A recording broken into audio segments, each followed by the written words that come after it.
Well, I am going to attempt to, again, as I said earlier, address some of these comments, or shall I say, letters that you have sent me. Uh, I must admit, I'm not very good at, I don't have a lot of patience for people's rudeness, but I try to do the best I can, try to stay professional at all costs, even if sometimes I find myself biting my lip, blood trickling down, but I'm still trying to have a, again, open and honest dialogue. The first comment the listener said is, Dear Kay, I have listened to your rhetoric about black people not being racist and your rant about MM, I don't know what that is, and they come across, and you come across as another angry black person. Oh, and your rants about Mike McGee, that's what it is, and your rants about Mike McGee Jr., and you come across as another angry black person and making excuses for themselves and all the behavior, ill-advised and negative behavior that your people do.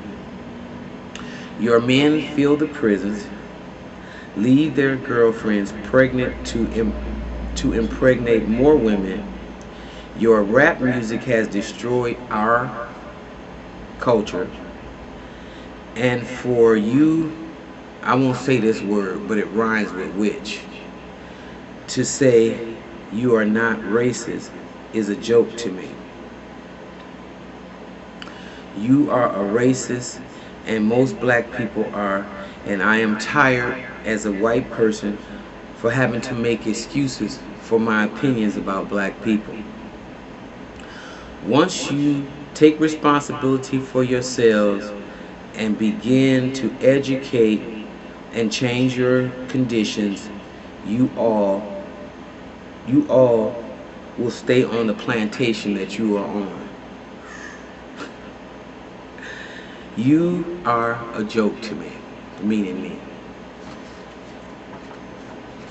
Now, that's what I meant by I had to, take a deep breath, bite a hole in my lip, wipe the blood, and try to address this nimbusol. First of all, when you called me a bitch, that right there was totally out of order, so it let me know where your capacity to even hold the truth was, and is. You don't know me, you don't have any knowledge of what I do, who I am, but you call me a bitch because I say something about representing black people, I guess, or my perspective, because I don't speak for all black people. As an individual, you chose to call me those names. Now, first of all, I'm going to try to address as briefly as I can by hitting your little points, and I'm going to talk about Mike McGee first. Mike McGee and the high admiration that I hold for him has nothing to do with his personal life. It has nothing to do with any charges that may be labeled against him, because right now that's all they are, they're charges. He hasn't been convicted of anything. So I refuse to condemn my brother on those merits, simply because in this country there has been a history of trumping up charges against individuals who have a different viewpoint than the masses of people, or who are free and independent thinkers and think outside the box.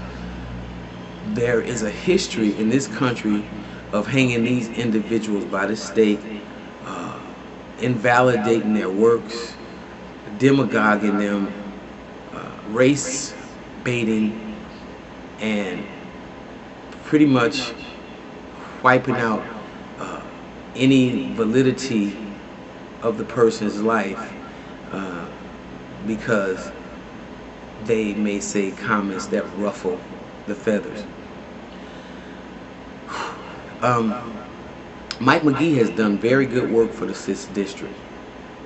Mike McGee has been a man, in my opinion, of integrity. And when I say integrity, I mean integrity in terms of how he fights for the masses of people who are disenfranchised, who don't have a voice, who are being used as chattel to the slaughter, and feel that they have no representation. When they elected alder people before, or aldermen or alderwomen before, to represent their issues and being the constituents of the person that they represented, they, meaning the people of the district, never felt a connection. They felt it was business as usual, and most politicians are out for their own selfish reasons and have no concern about the will of the people. Mike McGee changed all that.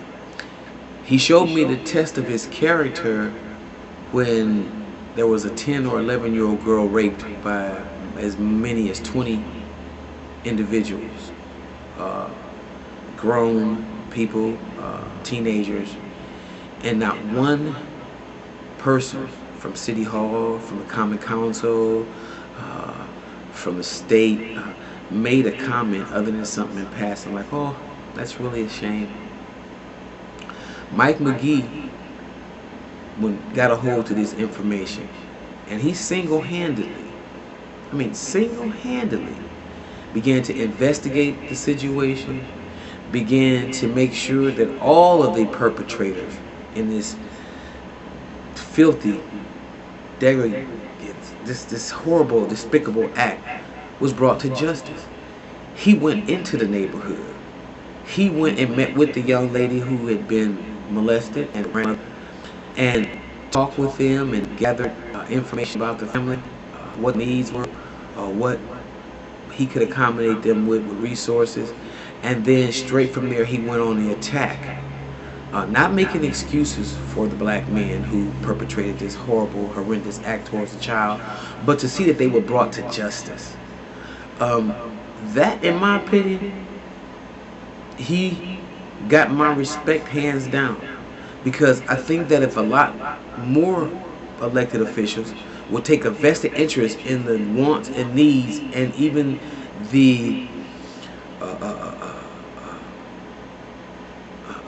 quality of life for their constituents, then maybe, just maybe, we might have a serious reduction in crime.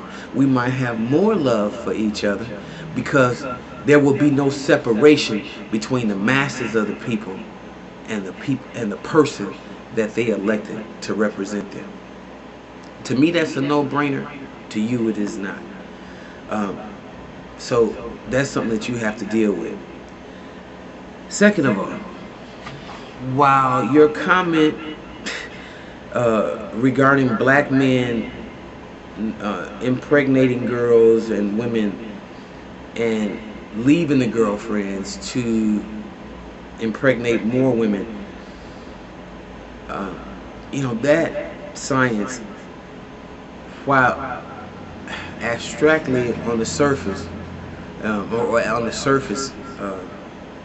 may be true.